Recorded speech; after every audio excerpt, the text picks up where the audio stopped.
Good morning, good afternoon, good evening to all, one and all, depending where you are watching us from. Welcome to Blue Sunday. My name is Bangkok Joe, and joining me in our luxurious Melbourne studios is former president of the Carltonians, That'll do. life member of the Carlton Football Club, Mr. Vince Lochisano, or Big Vincenz. How are you today, Vince? G'day, Joe. Hey, listen, mate. I don't know about you, but I'm getting a bit of buffering coming through on the. I don't know if anyone else is hearing it when they're listening to the show, but there's a bit of buffering going on. It's almost like there's a breeze or something blowing onto the. Oh, yeah, I've got a fan on. That's probably because I noticed it last week as well, and I thought if it comes up again this week, I reckon that fan might be blowing air into the microphones and making it sound like we're in a gale force wind. Let me turn it down. Okay. Maybe is that better? Might be a bit better. Anyway, yes, it is. Yes, it is. I'm not going to turn the fan off because it is fucking hot here. It's 35 degrees. That's all right. And it's about 99% humidity. And it's just about to rain because we're in the monsoon season. Anyway, Vince. The troubles of you people in tropical locations, I'll tell you. I know.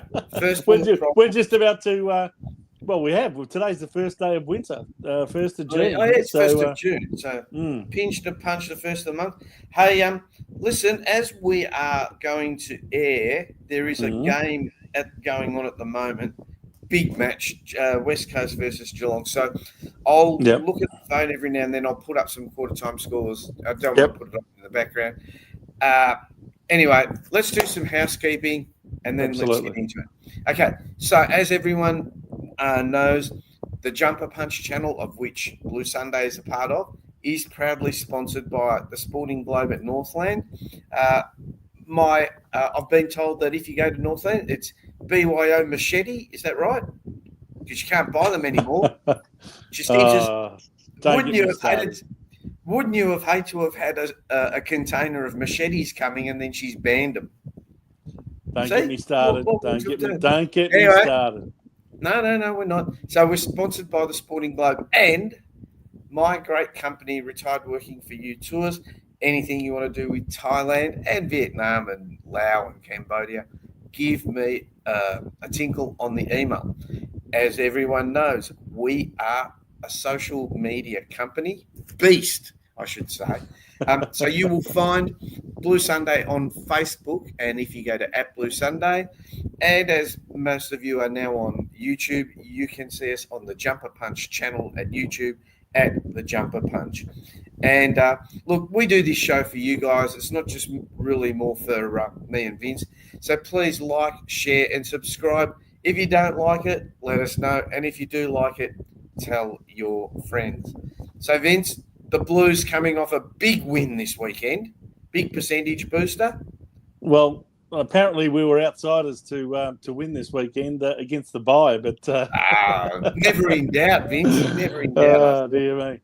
By the way, if those of you who are waiting for David Rees-Jones to come on, we've given him the week off, saying we haven't got a game to analyse. So we suspended him for a week. He'll be back next week and the week after on a Monday night because we're playing games on a Sunday night. Next Sunday against Essendon and the following Sunday against West Coast over in Perth. So our show will be on Monday night, same time, 7:30. But same bat time, same bat channel. Yeah, for the next two weekends.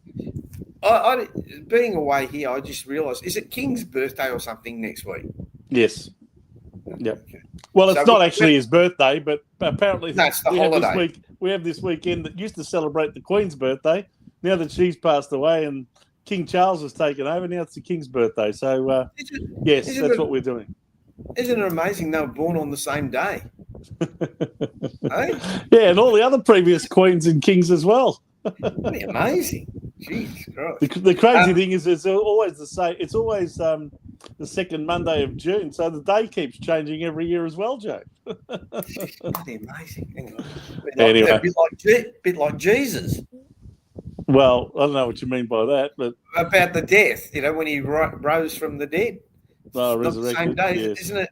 Isn't it something to do with the lunar? Just digressing here for a minute. Last night, my friend asked me. He goes, "You're Catholic," and I said, "Well, I suppose you can call me Catholic." He says, "So why does Jesus' birthday follow the lunar calendar, the Roman calendar, the Julian calendar, and Easter follows the lunar calendar?" To which I thought my response was perfect. Ask AI. How would I know? Anyway, we just look up the calendar every year and find out when Easter is, don't we? Yeah, that's what I do. Something like that. That's something. I don't know what it is or how it's based. Since there's no game to analyse, we're going to keep this show probably to about an hour. Yes. And there's no David Rees-Jones, so we thought we'd give him the week off so that he could spend time with his son and his wife. Yep. So what we're going to do is we're going to go through the season to date, right? Yep. So if people want to, it's basically going to be a 1 hour bagging session. No, it's not a bagging session. But if people want to put up some comments, we will try to put them up or answer as many as possible. Just be wary because it's very hard sometimes controlling because I get 3 or 4 at once and then I have to pick which is the best comment. And then some people go, "Why aren't you putting up my comment? And why aren't you putting up my question?" Well, I'll tell you what we will do. Seeing we haven't even got a game to analyse, which probably means, the average viewership will probably be down this week. But I think those viewers of ours who have remained loyal and have tuned in tonight, regardless of that, and made the time to tune in to Blue Sunday, I think we should give them a mention. So let's quickly go through. Tony Mallier's here.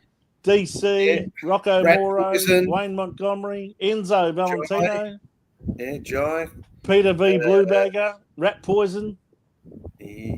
Did I mention Louis Felino? I think I did. Chris Mast. I think you did. Chris Mast. Jai S. And, Isabella. Hello, Isabella. Danny Finn. Good on you, Danny. And I think a lot of these viewers are also very, very loyal to the Jumper Punch channel, and they were in fact tuning in over the last 24 hours or so between, I think it was midday yesterday till midday today. Rocco and all the boys did a 24-hour, basically a big live stream over at Mars's place. I don't know what they did for 24 hours, but I'm sure it was entertaining for those who continued to tune in for most of that time, no doubt. There you go. I didn't even know it was on. Jai, I'm feeling a lot better, thanks, mate. I appreciate your asking me about my health. I think I'll be right to go now. I don't think you have to worry about me anymore until the next time something goes wrong. Slept like 1 hour. Okay. Yes. So Vince. Seba was there. He was all over the couch at one stage. What did he say? Slept 1 hour? I'm still scattered, whatever that means. It probably means it's a bit dusty. I think that might mean shattered. Anyway. Huge effort by the crew. Right. So, Vince, we're not going to go through each individual player because we will be here for 24 years if I get my guy. as long as we've been a terrible football club, 24 years. Something like that. So, I'll start. I think, and viewers, please, these are my views, and Vince's going to give his views. So I want you guys to give your views as well, right? Yes, absolutely. So Enzo, Seba drank a slab. Gee, that's a good effort. Wow. I hear all these effort. I read Facebook a lot, and I see all these people sack Voss, right? Yep. I'm going to tell you. As you well know, Vince, we all say in Italian we have a saying that the fish stinks from the head. Okay? I've been saying that for a long time. Yes, he may be the head of football. I don't know how they do because then they've got Brad Lloyd, who's the director of football, right? So to me, that would mean that he's the head of football. So I'm not going to get into the organisation chart. Semantics, yeah. Yeah, the organisation chart, right? Mm-hmm. So sacking, this is my opinion, right? Yep. Sacking Michael Voss is not going to be our solution, okay? We have bigger problems than one M. Voss and his game plan. Now, I'm not saying his game plan is right. I'm not saying his game plan is wrong, right? Yep. I am saying that we have bigger problems than just one M. Voss. let's go. We were talking about this off air. Let's go back, I don't know, 5 or 10 years when we had Mark Lagudice, who was the president. Right? We got screwed by Ian Collins that got us for cheating, right? Because I know Ian, and according to Ian, when he was at the AFL, there were a few other teams that did it as well, but the AFL wanted to make an example of a big club, which they did, which was Carlton. Okay, if you cheat and you get caught, you pay the price. Don't have a problem with that. Where the problem comes is how did we try to resolve the situation? So the first thing they did, they go and employ, was it Dennis Pagan or someone like that? Yep. And then they went and got all these hack footballers, right? Thinking this is going to be the answer to our solution. Didn't last. So then they appoint someone who is Carlton born and bred, Brett Ratton, right? Loved the club. Would have died for the club, right? Would have jumped on a hand grenade. And so what they thought was, our people want instant solutions. So let's go and sack Brett Ratton, who was really, really, really into the club, and let's go and get one M. Malthouse, right? Now, so we bring in one M. Malthouse, and he thinks, this is going to be the solution. And he brings in Daisy Thomas, and we lose Eddie Betts, who probably wanted to stay. And then Mark Lagudice comes in, and he appoints his mate Stephen Silvani, because apparently Stephen Silvani was the best list manager. I could have fucking appointed the list for the first year of GWS when I get the first 17 picks out of 20, right? Mm-hmm. And he comes in, and you said it rightly off air. Stephen Silvani said, I can go and get you some players, but we want to win a premiership, so it's going to take time. So he went and got all these hacked players who probably only Wiedering, McKay, his son, and Charlie were the only ones who are still on the list. He went and got people like Dow, O'Brien, what's his name? Petreski, Seaton, yeah. Okay, and in the meantime, what do? We're not winning. Let's sack the coach. It's got to be the coach. Can't be the players, right? Players get off scot-free. Mm-hmm. So you have a look at our team. I'm here to tell you, if you people think we are a good football team, you're kidding yourselves. We've got probably 3 or 4 good footballers, and the rest are all just waste of space. They are list cloggers. They don't put in. Have a look at the Collingwood. I watched Collingwood on, when was it? Friday night. Yep. I even watched Richmond yesterday, right? Yep. And they play for the jumper. They play for each other. We have got all these players that are just individuals. They play for themselves. Some of them probably aren't up to it. I can't talk. I was never up to it, but I didn't nominate myself at the club. So sacking Michael Voss is not the answer. Yes, we should look at the people who appointed one Michael Voss. Maybe they're the problem, right? We had Craig McRae, probably should have got the job, or the guy at GWS, what's his name? Adam Kingsley, right? Yep. Both who have been relatively successful, right? Mm-hmm. And we just went for Michael Voss, probably because from a marketing point, just have a marketing point of view. He's very marketable. Put him in there, keep him there. I don't even admit it, but you've got Jordan Russell as the forward line coach. I never even seen Jordan Russell play a good game, let alone in the forward line, right? We've got 3 or 4 development coaches. Tell me who's developed in the last 5 years. And then when they do develop, we get rid of them. Like Matt Kennedy. I watched Carroll today from St Kilda. God, he put in, right? Half of our blokes are just running around with their hands in the air. We've got no small forwards, right? Now all the vultures are circling because all of our reasonable players are coming out of contracts, such as TDK and Sam Walsh. And then you've got fuckwits like Eddie Maguire saying, if these players want to play at a premiership, they should go to another club, meaning Collingwood, right? So I don't want to sit here and talk about, we should get rid of Michael Voss because that's going to be the answer. All it's going to do is just show what a total incompetent bunch of idiots we have running the club. Truth may be slander, I don't know, but you know, I get so frustrated because you've got all this. Greg Williams, a paid director. I mean, what does he do? I really have. But yes, relax. Carroll is a bum. Yeah, he may be a bum, but he probably at least he puts in. Not like some of the other players we've got who just run around with their hands in the air and get no tackles, 2 kicks. I don't know. Yeah, Peter. Yes, I'm not saying Voss is up to it, right? Please don't get me wrong.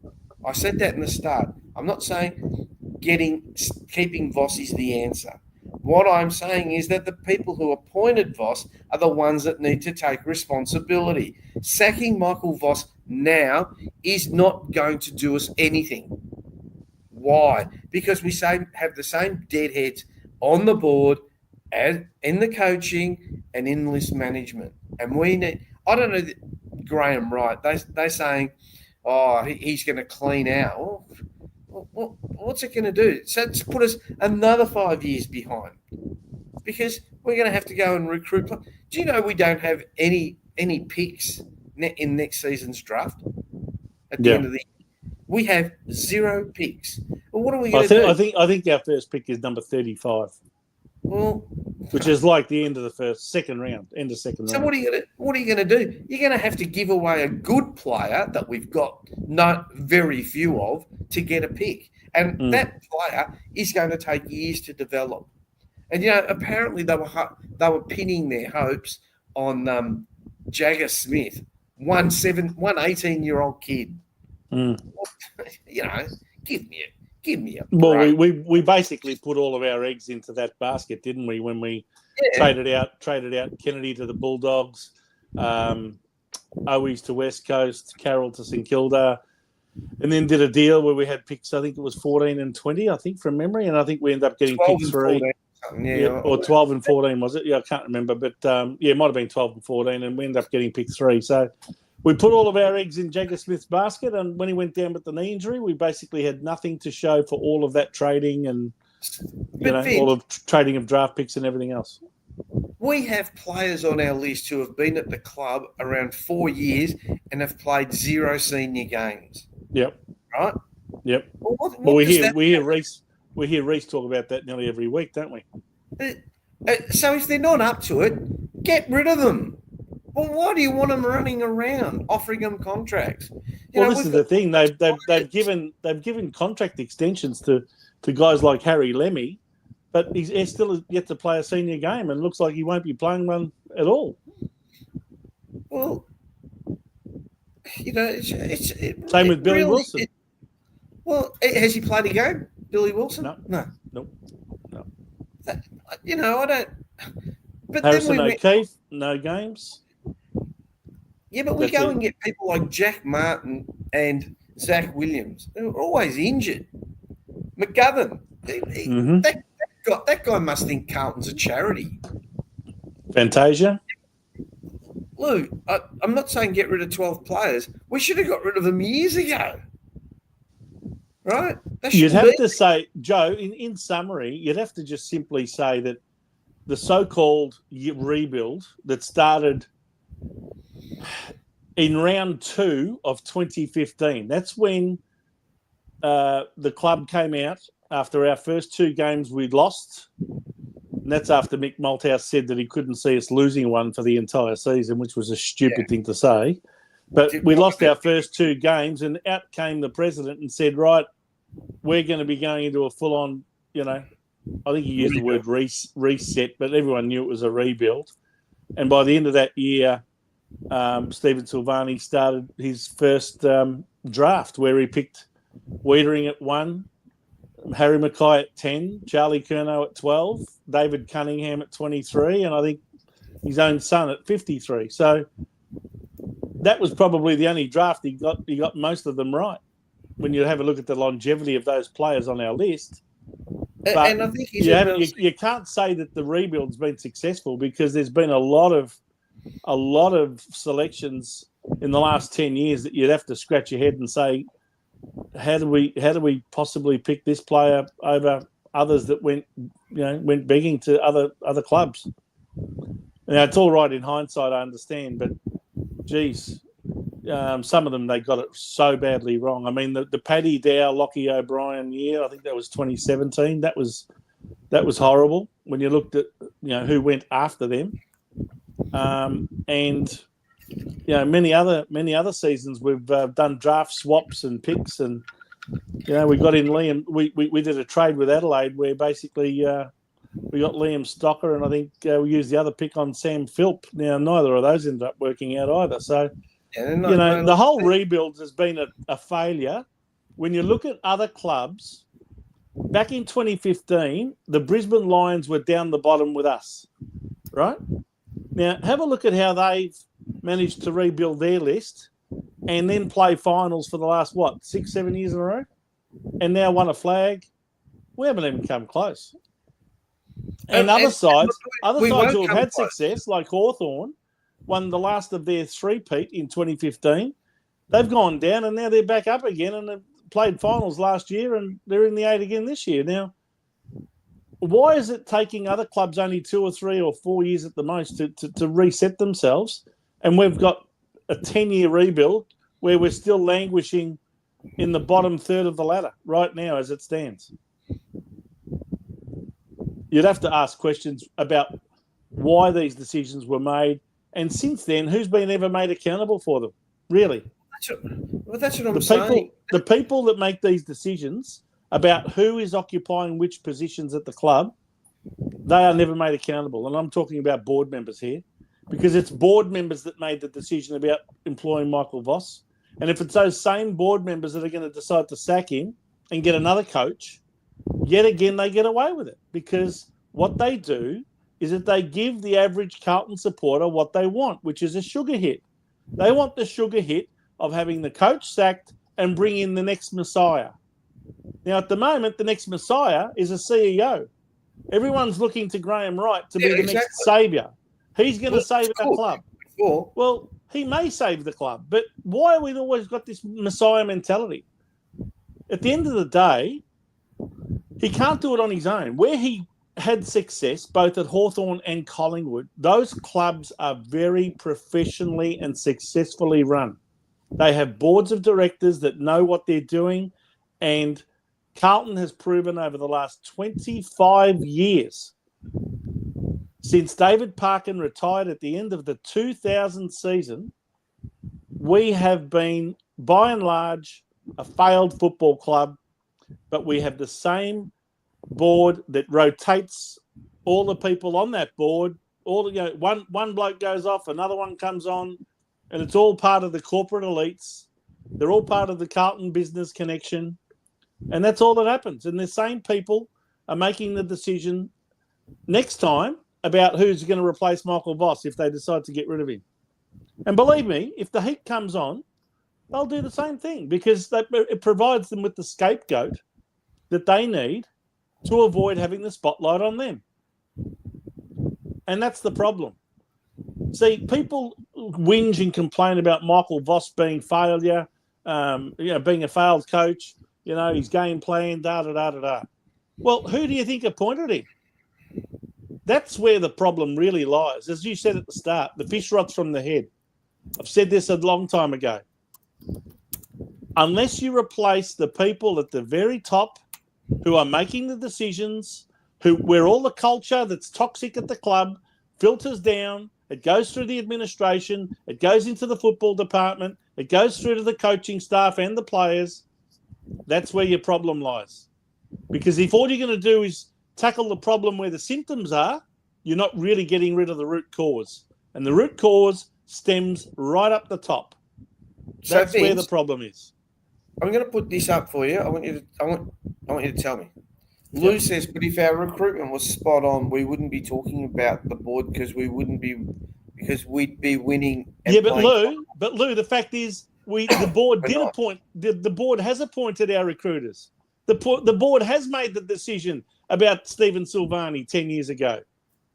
The board did make the decision to replace him with Nick Austin now.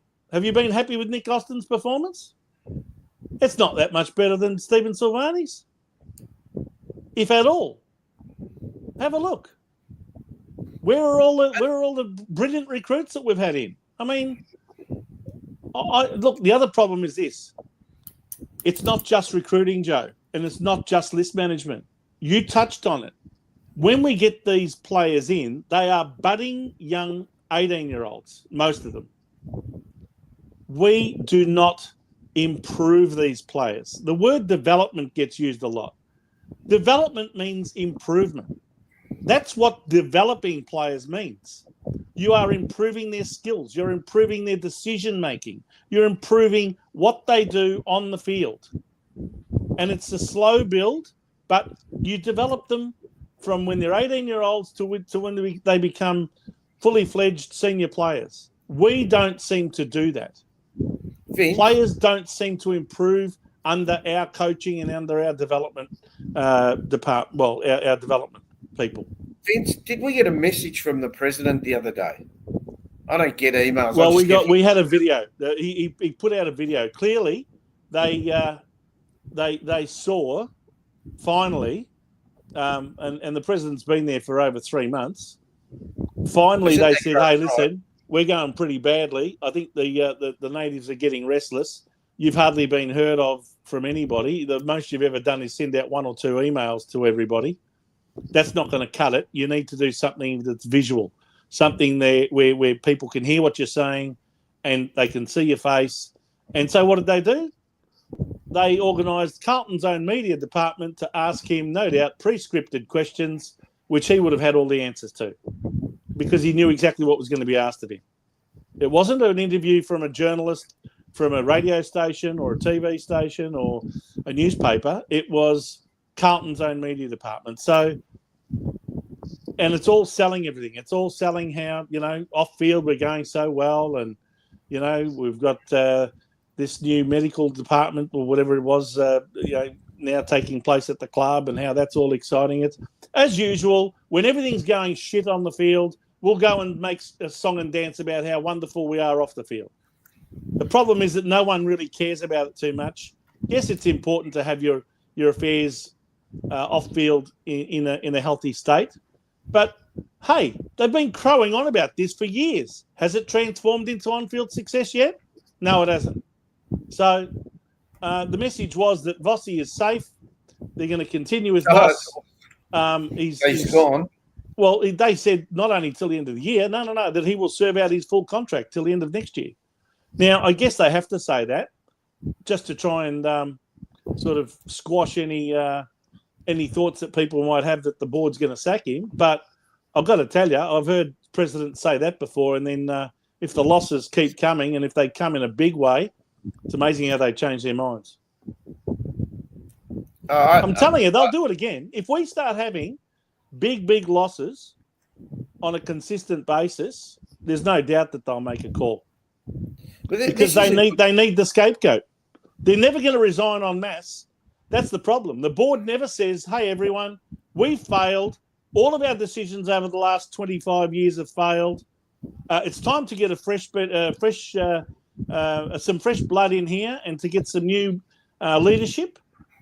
We've had more than enough of a go. No, of course they don't, because they think that they own the club. They think that it's theirs. It's their little toy. It's theirs to get contracts out of for their own businesses. It's theirs they even buy into businesses. One of the previous presidents and another board member owned the PR company that one of our existing board members runs. She runs it and they own it. So you're trying to tell me that that's not a big corporate elites mates club? That's all they do. And the next director that steps off, another one comes on. It's all part of the same network. That's why a lot of people are starting to refer to Carlton as the Carlton Business Club or the Carlton Corporate Club, because that's all that seems to matter. Winning premierships and winning games of football seems to be way down on their priority list. And the president himself tried to make a point about that in the video. That no, we're here to get on-field success. That's all talk, as far as I'm concerned. It all comes down to, what actions you're putting into place to make it happen. First, it was Brian Cook 4 years ago when Luke Sayers became the president. 4 years later, we've had a change of president, thanks to that president being disgraced. And then now we've got a new CEO coming on. So it's just, it's just the same cycle of people that come on and come off. Will Graham Wright be the saviour? Will he make all the difference? Who knows? Others have tried and failed. Brian Cook had a lot of success at West Coast and Geelong. Has he come and made any major difference to us? You've got to ask yourself. Or were they only coming here for the money? What do you think of this, Vince? Carlton is a brand, not a proper football club. Well, that's what they always sell. They're constantly selling the brand, the business connections. Come and join Carlton in business, rah, rah, rah. But at the end of the day, where's the on-field success? Where is it? That's what we're supposed to be here for. We're a football club. So I don't agree with this. I disagree. Sauce and Austin predominantly built a squad to play finals. Don't forget, Sod had to untangle all the overinflated contracts to give Murphy whilst being a bottom. So I agree with that bit, but I don't think Sauce and Austin built a squad to play finals. Very, very, very much doubt it. But look, no one's saying that they went. No one's saying that they went out of their way to stuff it. No, but I'm not saying they did. At the end of the day, they've got to be made accountable for what decisions they've made. Now, where is the measurement of whether someone's done a good job or not? It'd be a good question to ask even the current CEO, Brian Cook. How do you measure, Brian, whether your recruiting people deserve to be in the same job next year? What questions are asked? How do you assess their performance?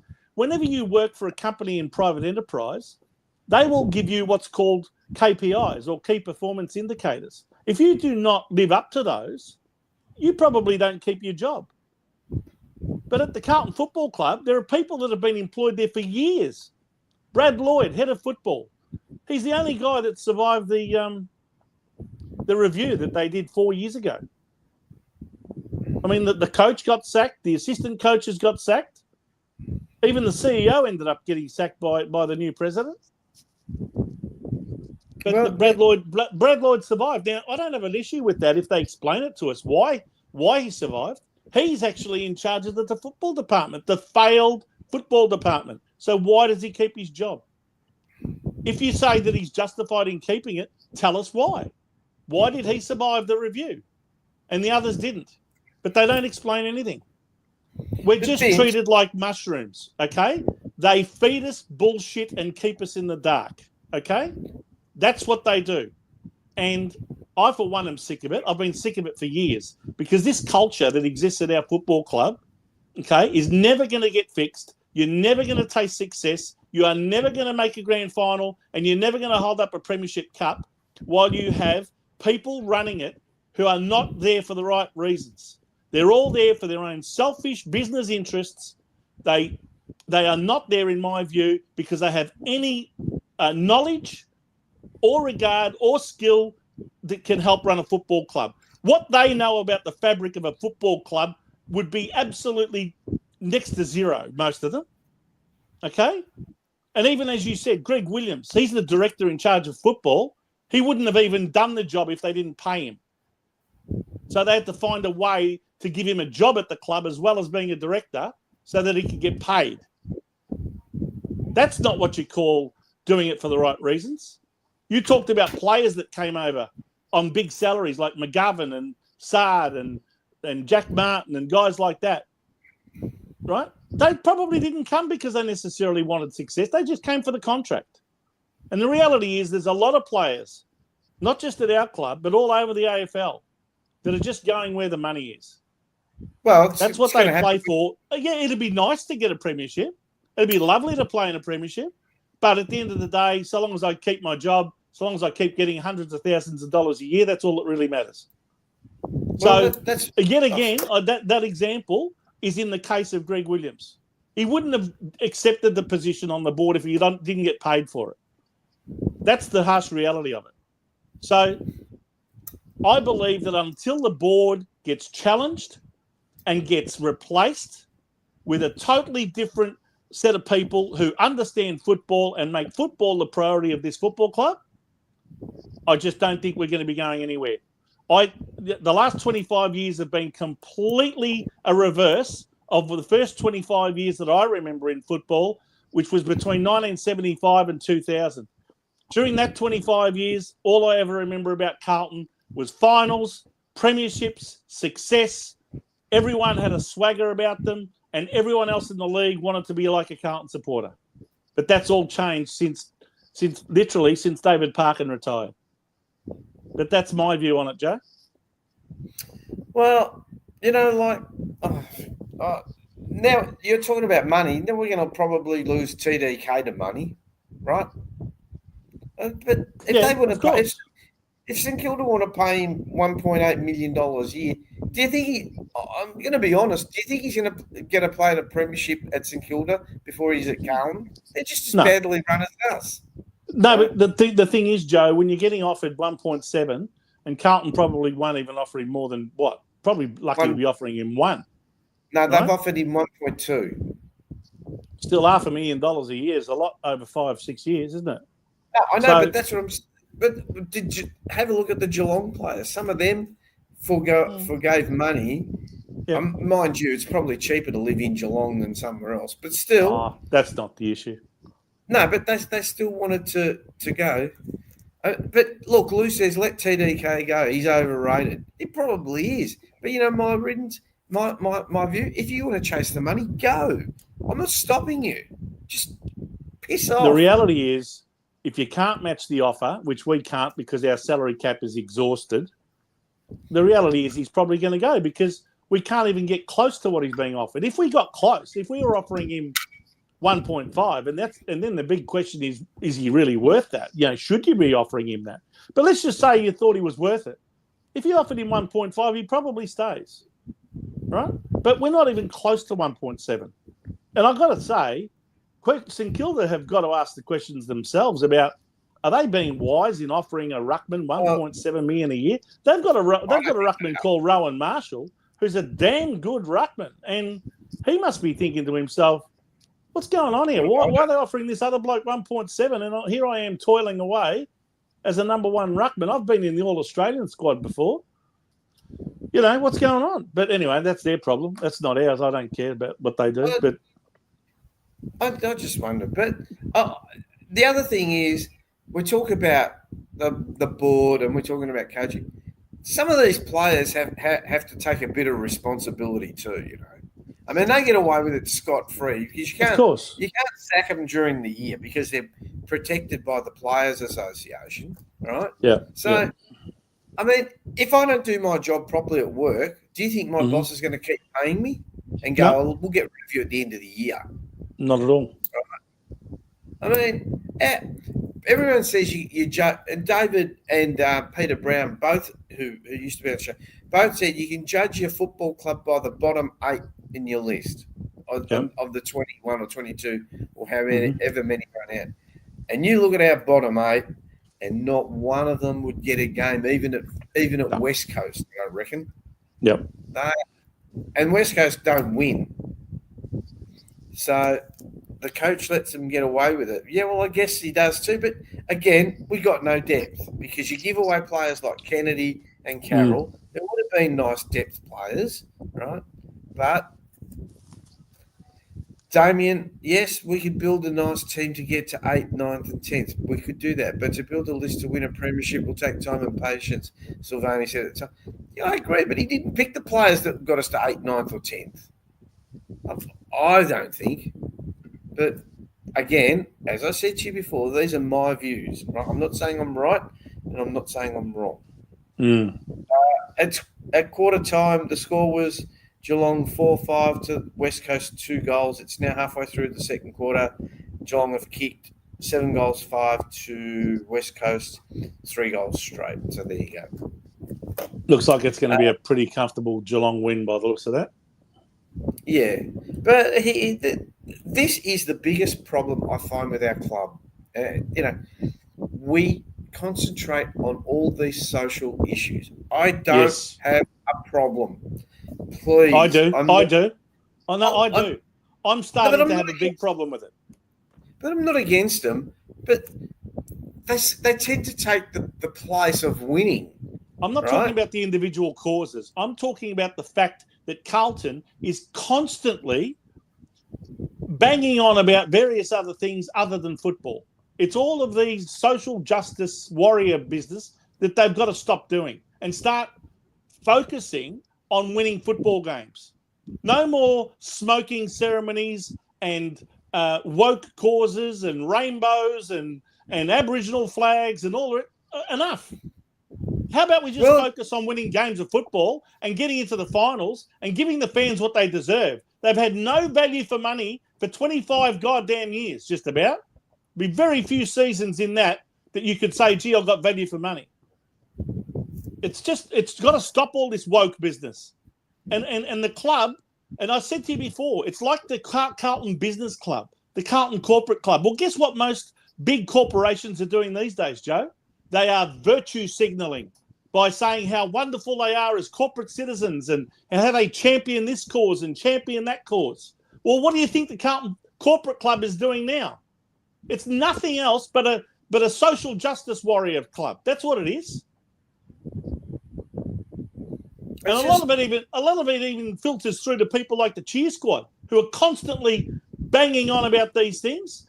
I mean, how about just focusing on the Carlton team rather than all these causes all over the joint? It's got to stop. Well, even today, I just watched Melbourne St Kilda. Yeah. They're wearing their Indigenous jumpers. And I'm like... Well, that's because Sir Doug Nicholls' round goes for about 11 weeks now. Well, it's because they played it's becoming a joke. Alice Springs. It is becoming a goddamn joke, Joe. I mean, you have an Anzac round, you have, Easter round, you have Gather round in Adelaide. But Sir Doug Nicholls' round, they call it round. This is how ridiculous it is. They call it Sir Doug Nicholls' round, but the round goes for about a month and a half. And they change the names of the bloody teams on all of the apps. What a joke. Yeah, this is what I mean. It's just become a joke between the AFL, who pushes all this shit, and the Carlton Football Club, which is probably pushing it more than any other club out of the 18, okay? It's becoming a joke. It really is. I'm sick of it. How about just playing football? Nah, I'll tell you right now, against Melbourne, we're going to be wearing orange socks whenever we play Melbourne in July. Carlton respects game. How about respecting your supporters? I'll tell you now, I am seeing more and more supporters jumping up and down now saying, you know what, they've lost me. I'm sick of it. I've had enough. I even noticed a message earlier from one of the viewers who put up a comment. He said, 40 years I've been following this. I'm just about sick of it. I'm just about ready to throw in the towel. Well, we're getting that was on our show. Yeah, no. We're getting a few of those things. Now, I'm not trying to encourage people to do that. I'm still saying absolutely we should be loyal to our club. But this is where the club gets away with murder. And actually, Rocco, to give him credit, on his rant last week on the Jumper Punch show, alluded to this. He said the club doesn't have to deliver on success. All they keep doing every year is promise it and give you bits and pieces of news that raise your hopes and expectations of what might happen next year. He actually likened it to religion.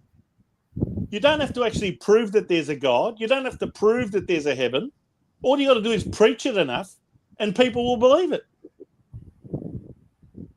So all that people end up doing is that they join every year because of their loyalty and because they hope, and that's what the club does. It sells hope.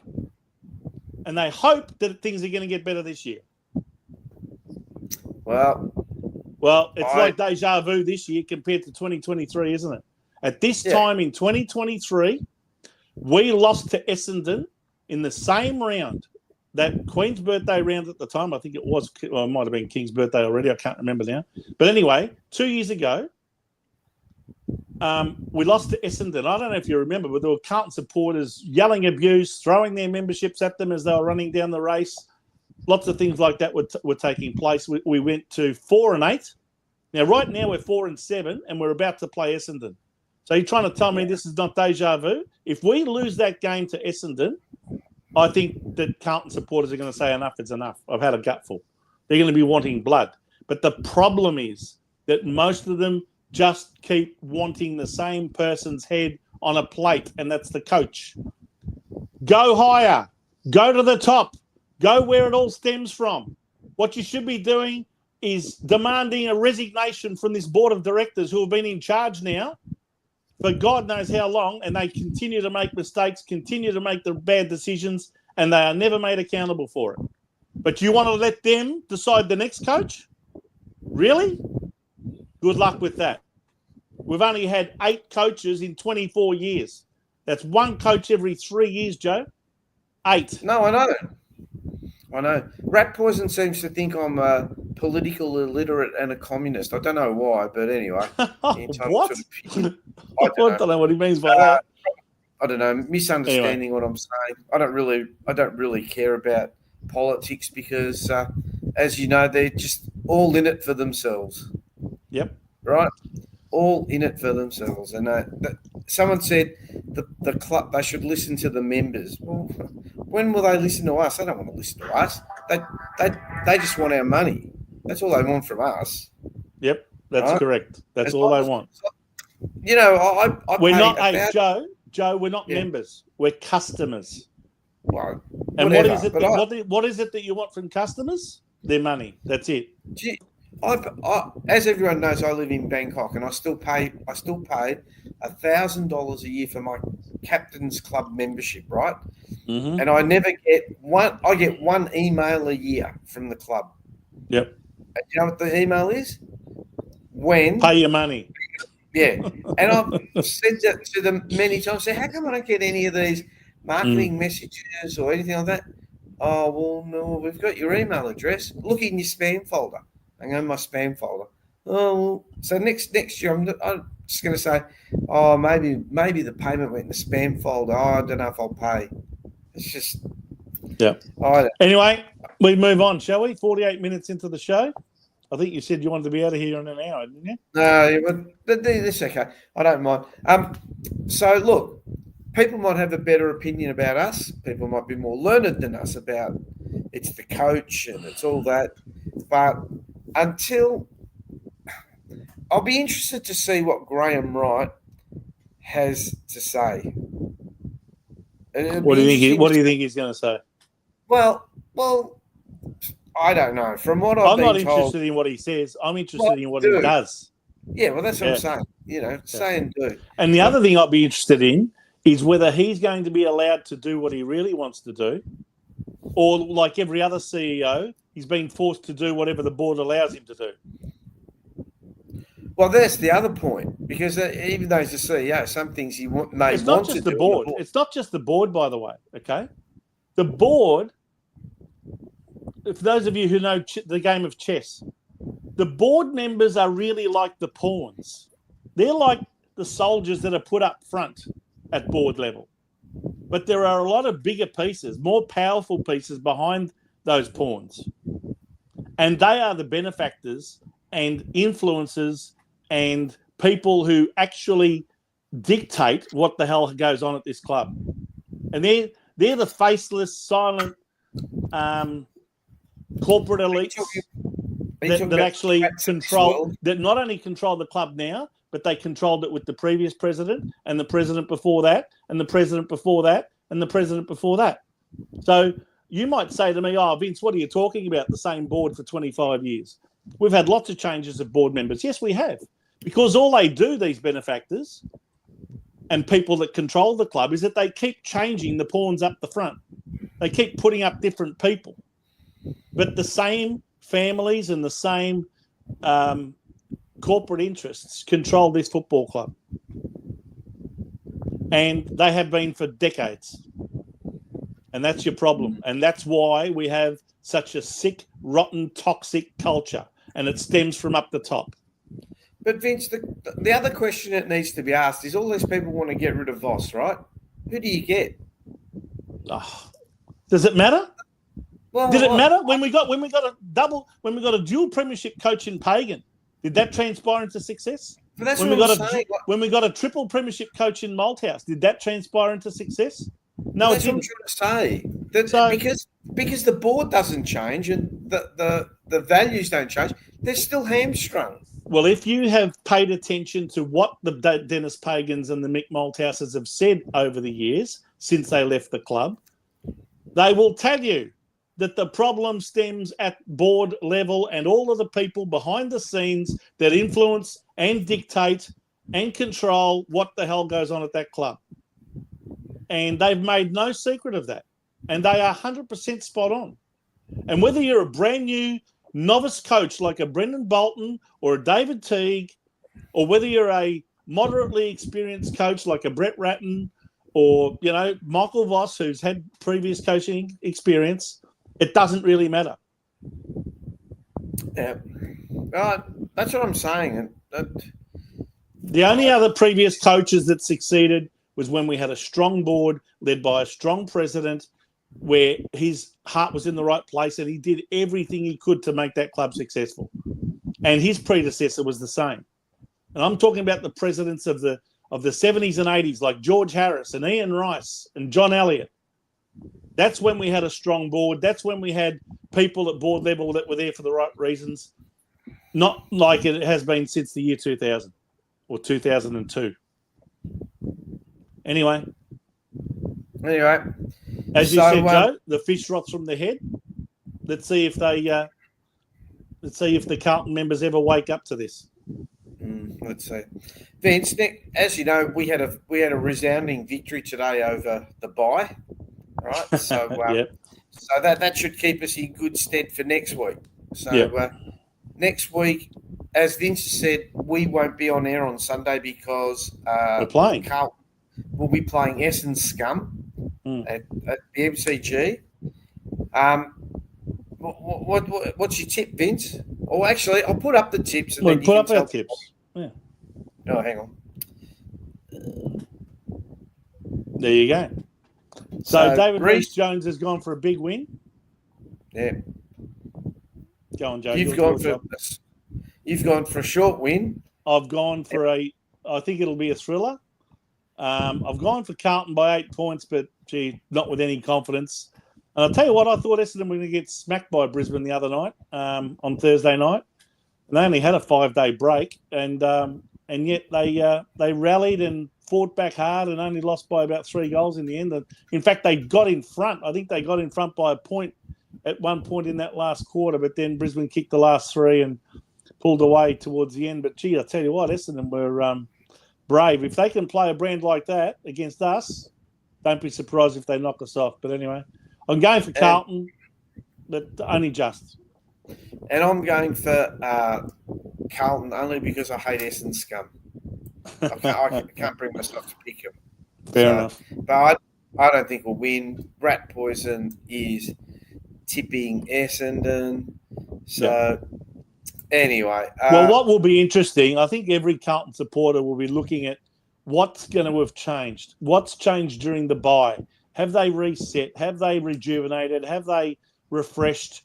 Is there going to be a different game plan? Is anything going to change? Or are we going back to the same old labour-intensive game plan that produces, goals that are very hard-fought goals to get?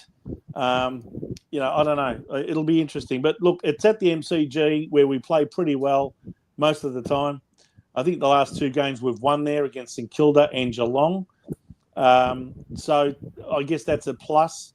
Plus, of course, we've had the break, whereas Essendon have not had a bye yet, so they haven't been able to, get over any niggling injuries. Hopefully, the 2 weeks has given us a chance to get over some niggling injuries to our players. But anyway, we'll see what happens. Well, hang on, we got something happen, Vince. We didn't win the bye. Apparently, we were leading at 3/4 time, but we shit the bed in the last quarter. Thanks for that, Carl. Actually, I Wouldn't doubt it. All right. No, So there's the tips for next week. We've all gone for the Blues. Yeah. Someone said, gee, you didn't leave much for Vince's verdict, but I'm sure you've got something else. No, I've got a verdict. Don't worry. Hey, before we get to Vince's verdict, there were some games of football. So let's go through them very quickly, Vince. Yep. Thursday night. The Lions got over the line in the end, but as I said, a pretty brave Essendon fought back 13-12-90 to 11-6-72. 3-goal victory to Brisbane. Friday night, well, I just think this game produced not only the result, but the way they went about it just puts Collingwood right up there as premiership favourites at this point in time. But, of course, premierships are not won in May or June, are they, Joe? 16-11, 107 to Hawthorn, who's now experienced their third loss in a row, 8-8-56, brother.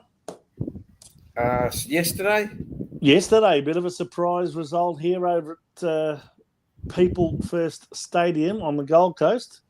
The Gold Coast Suns 9-10-64 were defeated by the Fremantle Dockers 11-9-75 in the wet. So great win by Fremantle. Then in the afternoon, this was a good game actually. Yes, I watched the last quarter of this. I thought, oh my God, the Giants after beating us are going to go down at home again. That would have been their second loss in a row at home because they lost to Fremantle a couple of weeks ago. But after Callum Ward went down with that knee injury, he addressed them at three-quarter time and inspired them to an incredible 3-point win.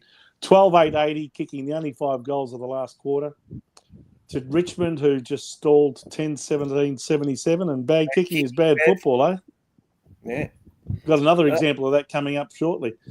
Then, of course, Sydney and Adelaide. Well, this is the result we had a bet on. I should have gone for Adelaide over 10 goals or something and got my odds up, Joe. But anyway, Adelaide, very, very impressive performance against the Sydney Swans. 21 goals, 5. How's that for accurate kicking? To an inaccurate Sydney, 5 goals, 11, 41, winning by 90 points. And you'd have to say Sydney's season is pretty much done. With ours. And the game that just finished? And here's one that, again, a lot of people wouldn't have predicted. But, geez, Melbourne went back to their bad ways again. 7-21. How's that? 1 in every 4 shots goes through for a goal and the other 3 are points. That's disgraceful kicking for goal. And I'm sure there'd be a few rushed ones in there, but nevertheless, 7-21, 63. My God. That's 28 scoring shots to St Kilda's 21, and they lost the game by 28 points. I know. St Kilda 14-7-91. Very good performance and a good fight back by them after losing their previous 3 games. And just the other game, there's 2 minutes left into the second quarter. The Eagles are 7-2-44 and the Cats are 8-7-55. So the Eagles making a good account. Oh, they've come back a bit, the Eagles. Oh, that's interesting. Yeah, so let's go to the ladder. As it stands now, without a result yet in the Geelong West Coast Eagles game, but as it stands at the moment, and it's all over the place, as we knew from the start of the season when they had that game cancelled on the Gold Coast because of the cyclone, it was going to be a shambles of a ladder for the entire year, really. Collingwood's on top with 10 wins from 12 matches. Brisbane on 9 wins and 1 draw from their 12 matches. They're in outright second. Adelaide now goes to third on the ladder because their percentage has gone way up to the high 130s, whereas Gold Coast losing to Fremantle, their percentage took a bit of a hit, and they're now in fourth. But they've obviously got the game in hand there. They've only played 11 games. Geelong, well, they'll have played 12 games by about an hour and a half from now. You would expect that they would win that, and if they do win that, they will join those teams, Adelaide and Gold Coast, on 32. Then you got Hawthorn on 28. They've faltered a bit. They've lost their last 3 games. They're down to 6th. GWS also on 28. And in the 8th is Fremantle on 28 points as well. So they've done well to get into the 8.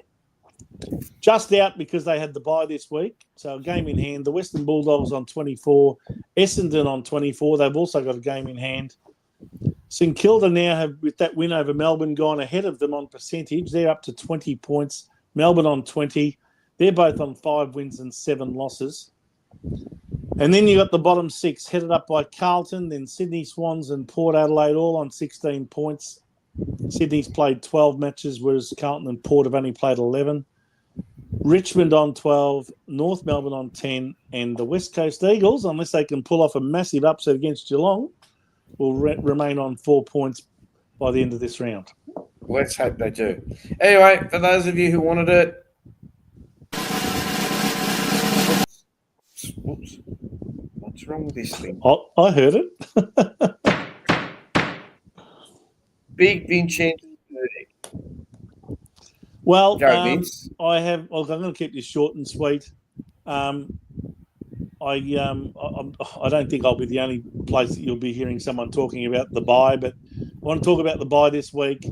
I'll be interested to hear from our viewers as to what you like, whether you like the one round where everyone gets a week off, everyone gets the bye, and so that way everyone's equal. And in a fortnight from round 11, we get together for the following round, and in the week in between, we can maybe do something like an under-18s championship and highlight them, or we can do a state of origin, or we can do whatever. But we basically give all 18 teams the same weekend off, or whether you prefer to have it like we used to have it, where we had 18 games that would normally happen in 2 rounds, spread over 3 rounds. So we had 6 games one week, 6 another, and 6 in another.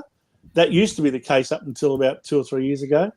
Now we're finding that the buys are being scattered amongst 5 weeks. So this was week 1. We're still going to have another 4 weeks after this, where at least 2 teams, if not 4, if not 6, end up having a bye. And I just don't think it's fair on some teams to have to go 14 rounds or 15 before they get a bye, and yet other teams get a bye after 11. I just think that's not an even playing field. But then again, the AFL isn't, because of the draw, because of the fixture, now because of the buys, you name it. There's inconsistencies and unequal treatment all over the place. It's one of the reasons why some people don't treat the whole competition seriously. I think it should be back to either one weekend off for everyone, and actually use that weekend to showcase football being played in whether it be under 18s. The other option, by the way, could be the women, the AFLW season, to start on that weekend and have give them some clear space, if you like, to have a big opening round for the AFLW season. And because they only play 12 games, you could then continue with the 12 games up until the end of the men's home and away season, and then they can have their finals in line with the men's as well. I think that would work a lot better. I'd like to see it go down that direction, but who knows whether these idiots at the AFL will ever pay attention to what the fans want. I believe that they only do it this way at the moment because the broadcasters are insisting on having football televised every single weekend. And therein answers your question. There will never be a round with no bye, right? Because but Joe, the same amount of games are being played. Oh, I thought I was talking. Yeah, you are. Sorry. Oh, yeah, I was. Oh, sorry about that. Sorry. They will never do it because of money, and they will not. The clubs will not allow players to play in any state of origin. What happens if one of your star players gets hurt in a state of origin? Okay. Right.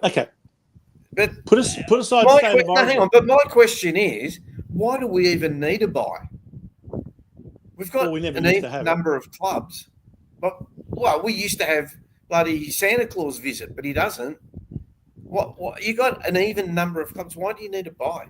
I think they think that it's so physically demanding now to play this game compared to 30 and 40 years ago that they feel, and the AFL Players Association as well, is a very strong union, and I'm sure that they're the ones that are insisting on it as much as anybody. But what I'm saying is, look, put aside the state of origin thing. Even if you started, like I said, with the women's competition instead, right? What I'm saying is, you're saying, the broadcasters, they don't want to lose money. It's the same amount of games being played. I don't understand how they lose out. No, it's not. Yes, it is. Well, if you've got 1 week when there's no games, tell me how they make the revenue. Do you think they're going to make the same advertising money if the Carlton women play the Collingwood women as opposed to Carlton playing Collingwood men's? Honestly. But what I'm saying is that the men's competition has 9 games per round. Okay, exactly. And they all play 23 matches each. Each club plays 23 matches. So bye. Okay. What I'm saying is whether you have a bye where no one plays that weekend, it's still the same amount of matches being played. Yeah, but you're not listening to me. It's over that period of time. The weekend that there's no men's football, right? Which may be next week. Channel 7 and Fox will miss out on millions of dollars of advertising dollars. And they don't want that. They want to run the game. But the rounds where they're having only 6 games or 7 games or 8 games, right? They're having 1 less game that weekend and 2 less games the following weekend, 3 less games. So what I'm saying is in the end, you still got the same amount of games being played. They're just at different times. They're just at different times. But why do we need to buy? Oh, well, look, this is an argument that we're all going to have different opinions on. I personally believe that we should have a week off. I don't. You're talking about physically demanding on the AFL Players Association and all that. I watched the game the other night. A player came off after the first minute of the first quarter.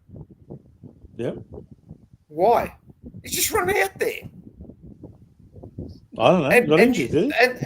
And then they say, as soon as someone kicks a goal, he runs off the ground. And they say, why did you take Vince off in the third quarter when he kicked that goal? Oh, well, it was a planned rotation. Oh, what? So they knew that Vince was going to kick a goal at the 13-minute mark of the third quarter. I know. It seems to be the reward you get these days for kicking a goal. The reward you get is to come off. I think most players would rather stay on because they're full of adrenaline and full of excitement. They've just kicked a goal and probably can't wait to kick another one. But I don't know. I don't know. Obviously, the club psychologists are of the opinion that they're better off coming off the ground for some reason. George, anyway. I don't understand. He's in Bangkok. He's a bit behind. Can you please explain a bit behind what? I don't know. Anyway, that's my view. Anyway. You don't have to agree with it, but I just think that having 5 rounds, Joe, 5 rounds now, where at least 2 teams, if not 4, if not 6, get the weekend off, and spreading the buys over a 5-week period is just too much. At the most, it should be the way it used to, where they had 6, 6, and 6. That's my view. Probably. I don't know. Anyway. I still don't think they need a buy. But and it's the same with interchange. I don't agree with this substitute either because. What about the buy at the end of the year? Do you think that they should have a buy after the preliminary final week so that if anyone gets concussed, they can still play in the grand final because then there's 14 days in between the prelim and the grand final? That one's a little bit different, but I mean, and that way you can have a big build up to the grand final. Carlton are never there, so it doesn't really worry me what they do. Have you booked your September holidays yet, Joe? Yeah, but they're not in Australia. No, but they're not. Right. Anyway, that's my verdict for the week. Let's get on with trying to make money, shall we? Guess what, Joe? Yay! We won. So I tell you what, the only 2 wins I've had this year is when I've backed one team to beat another team. That's it. That's what all these other weeks where I've got 4 league multis, I haven't had one of them come off yet. But anyway, I'm going to try again this week. I don't understand why you want to put it up. Let's put it up. I think it's a bit of fun. This week, everyone, I've got a good feeling. Hang on, I'll do a Mick Malloy. I've got a good feeling about this one. Western Bulldogs to beat Hawthorn by at least 11 points, followed by Adelaide at home to beat the Brisbane Lions by at least 6 points. Carlton, Joe. Now, I've only tipped them by 8 points, but I'm tipping them here to win by at least 15. Do you reckon they can win by at least 15? No. And Collingwood against Melbourne to win by at least 21. Each of these is paying $1.90 because they're all line bets. And if we multiply 190 by 190 by 190 by 190, we get just over $13 as our odds. And we're going to, because we got back $85.50, I'm going to bet $10.50, all right? Okay. If we blow this, we're back to $75 in the bank. But if we win it, we're going to win back another $136.80. So our balance will be well over $200. All right. So you saw it here first. Vince is... Hey, DC, yes, I was praying for that win because if we lost that game against with Adelaide beating Sydney, I would have had nothing left in the account. Petro and Rat Poison are having a good discussion in the chat about what is Christianity and all that. Guys, can you take that somewhere else?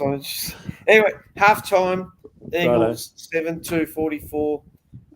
Cats 8-7-55. Apparently, Harley Reid has kicked a stunning goal. So that's at halftime, is it? Yeah, it's halftime. So it's only an 11-point game. Okay. Yeah, so I'll go watch it on the TV, and I reckon the Cats will win by 10 goals. Don't know about that. Anyway. I think the Eagles at home are not a bad side. I'll tell you one thing, Joe. After we play Essendon, we've got matches against the West Coast Eagles in Perth, followed by North Melbourne at the MCG, followed by Port Adelaide in Adelaide. Now, you would think on the surface of it, we should be winning all 4 of those games. How much confidence do you have that we're going to win all 4? About 1%. We'd want to, if we've got any hope, any desire, any chance of making the finals, we must win those 4 games. Anyway, Vince, unfortunately, that brings us to the end of the show. It does. So don't forget, on the Jumper Punch channel this week, Tuesday night, you've got the Jumper Punch at 7. Is it 7 or 7:30? I think it's 7:30. 7 o'clock. 7 o'clock. Then on Wednesday night, you got Forever Rivals. That's at 7:30. Yeah. And then next Monday, the following Monday, you've got the jewel in the crown. Oh, that's us, Blue Sunday. So we will be on. So will David Rees-Jones. There's David Rees-Jones, and we'll see what happens. Don't forget, like, share, and subscribe on Facebook. We are at Blue Sunday, and on YouTube, the Jumper Punch channel. So before we go, Joe, don't tell me. Hang on, you got a Cheerio. I do. Yeah, and it's a little bit self-indulgent this week. Oh, here we go. Just want to give a big cheerio to my son Christian, who turned 21 yesterday, and he does watch. He turned 21 yesterday, and apparently young people don't really celebrate 21st birthdays like we used to when we got to that age so many years ago, Joe. But apparently the 18th are the big ones these days. But anyway, Vince, Christian, congratulations, 21. I can't believe he's already 21 years old. Feels like yesterday when he was born. And the other one I wanted to wish was my daughter, Sienna. Yeah, that's what I was going to say. Played her 100th game yesterday for the Aberfeldy Football Club. She plays in the senior women's division.